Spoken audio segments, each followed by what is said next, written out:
ni Baligon kasama ang 5 sa nagpakilalang ex-Marines.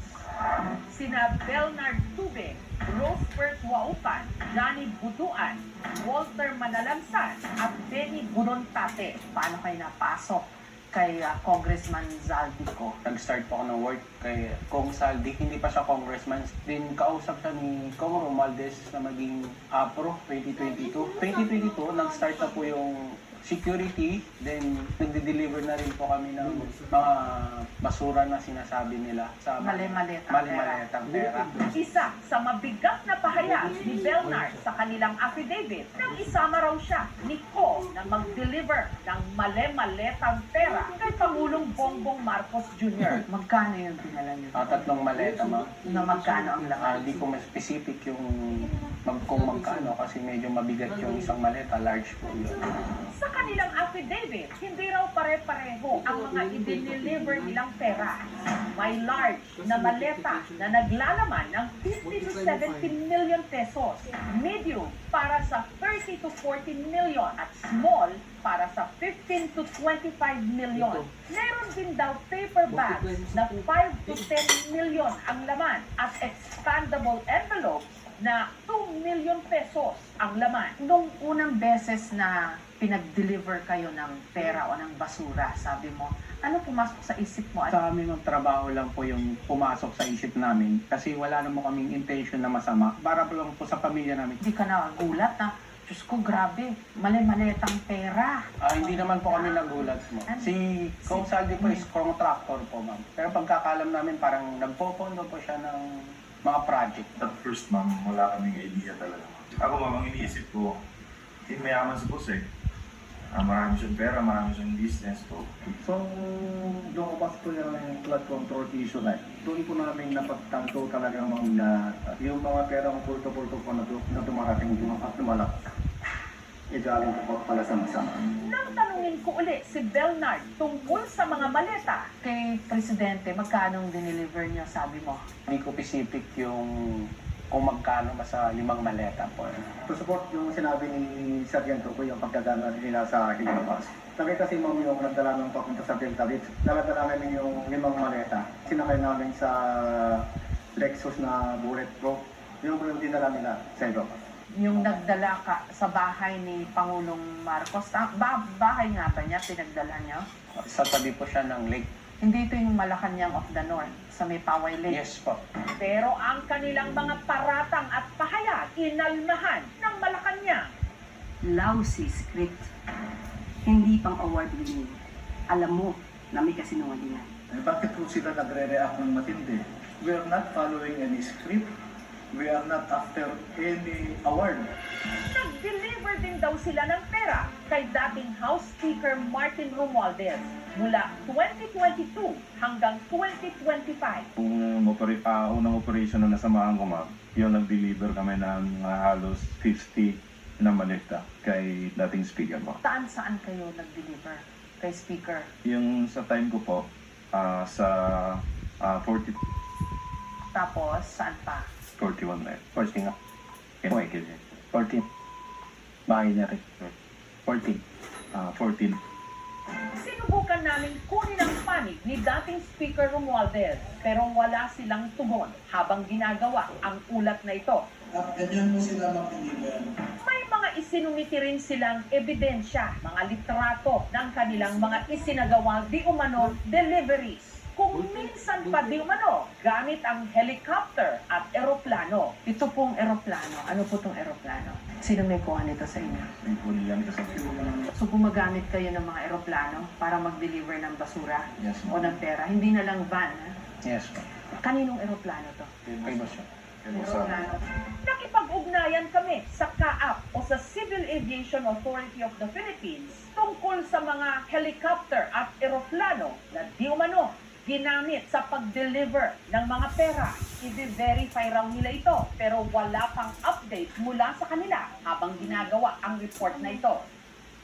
Sa mga larawan sa affidavit, makikita ang logo ng Mercedes Aviation and Development Corporation sa suot ng mga may hawak sa maleta. Ang Cibis Aviation, iniuugnay na pagmamay-ari raw ng pamilya ko. Sa dokumentong nakuha ng Bilyonaryo News Channel, makikita na ang isang helicopter na nakuna ng litrato nakalista sa Cibis Aviation, tugma sa tail number nito. Samantala, tinawagan namin ang numero ng di umano kapitan na nakapirma sa nasabing dokumento, pero ang sumagot, hindi nagbigay ng anumang impormasyon.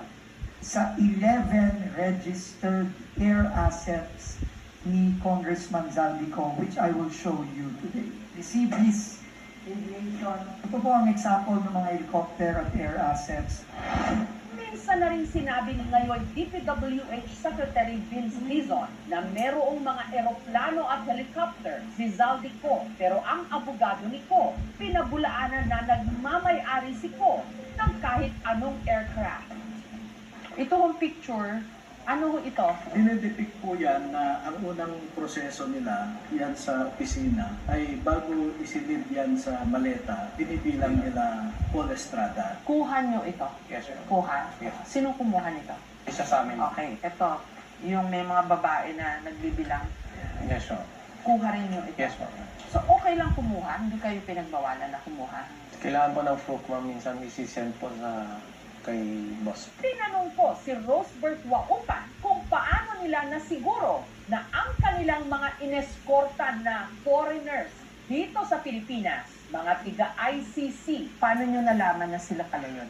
Lately na lang din ma'am, nakita natin sa TV na sila pala yung investigator doon ma'am. Na isa sa mga ineskortan nyo, Yes ma'am. nagpunta rito. Yes ma'am. Ano ba yung mga ginawa nila rito? December 2023 na ocular muna sila ma'am eh. Inikot muna nila yung buong Manila eh. Then nakipag-meeting sila kay ST po. Food team po yan ni Sally Trillanes. Then pumunta po ng townhouse. Nakipag-meeting din po siya doon kay boss po tsaka kay dating speaker. Pagkatapos nun ma'am, umuwi muna sila. Then bumalik sila 2024. Bernard, ikaw yung kasama nung nag-escort ng mga ICC, tama Yes, ba? Inutusan sila na magpapalit ng peso to dollars. 2 maleta na ang bawat maleta ay may nilalaman na 56 million pesos. Kaya nakapagpalit sila ng equivalent to $2 million. Narinig ko po na parang may paghandaan sila na pagbibigyan ng dollar. Sino raw? Ang narinig ko ICC. Paano mo na pag nadugtong si Trillanes doon? Kami po yung nagsundo ng ICC sa Terminal 3. Then, ang direct contact po namin is si Senator Trillanes po. Code name niya ST. Nakita mo ba si Senator Trillanes? Yes po, nakita ko rin po. Na anong ginagawa? Nagmi-meeting po sila.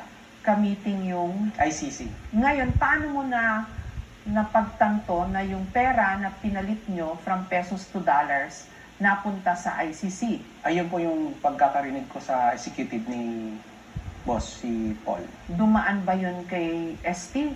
Kay Senator Trillanes? Malamang, yes po. Nakita mo o binigay nyo sa kanya yung maleta?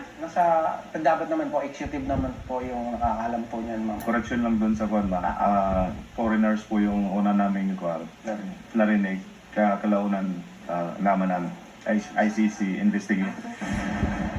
Sinong kumuha nito, yung mga litrato? Ako ma'am, yan yung pag naglalakad-lakad sila ma'am sa Makati. Sinusundan po namin kahit ayaw po nila. Sino to?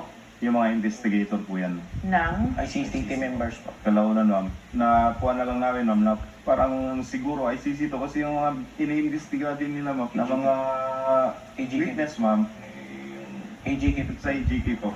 Sinabi rin nila na ang mga kakoordinasyon ng mga tiga-ICC dito sa Pilipinas, si dating Senador Sonny Trillanes at iba pang mga personalidad na nabanggit sa pag-aresto kay dating Pangulong Rodrigo Duterte.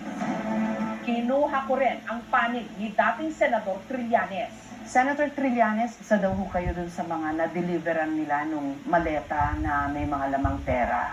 And number 2, parang nag-handle or tumulong dun po sa mga taga-ICC when they came over to investigate ito pong extrajudicial killings. Ano ho masasabi niyo po doon? Doon po sa pera, dinideny ko po na nakatanggap ako ng $2 million o kahit anong halaga mula kay Zaldico para sa ICC o para kung ano mang purpose. So hindi po nangyari yan, hindi totoo yan. Paano yung dollars na yun? Ibinigay ko sa kanila na suhol? Paano yung ilalabas nila ng bansa? Kung gagastusin naman yan dito, bakit kailangan pang i-convert sa dollars? Kaya ang gastusin dito, di ba, pesos? Hindi nila naayos yung kwento nila niyan.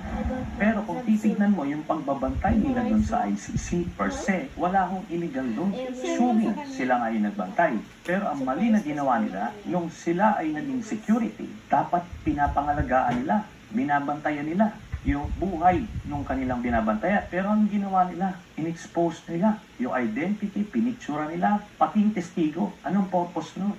Para matunton ng mga bata ni Digong, pagka nakuha nila yan, di wala na magtitistigo doon. Alam niyo yung ginawa ho nila na yan, violation yan ng Article 17 ng Rome Statute. Ang kaso po dyan, obstruction of justice. Dahil nilagay nila sa peligro yung buhay ng mga investigador at lalo na yung buhay ng mga testigo. I want to make it clear, ma'am, that they are not claiming na nakita nila na yung 2 million ay binigay kay Sammy Trillanes o kay sa ICC. Wala po silang sinasabi. Wala kayong nakitang ganon. Yun lang ang narinig nyo at yun ang napagkakaalam.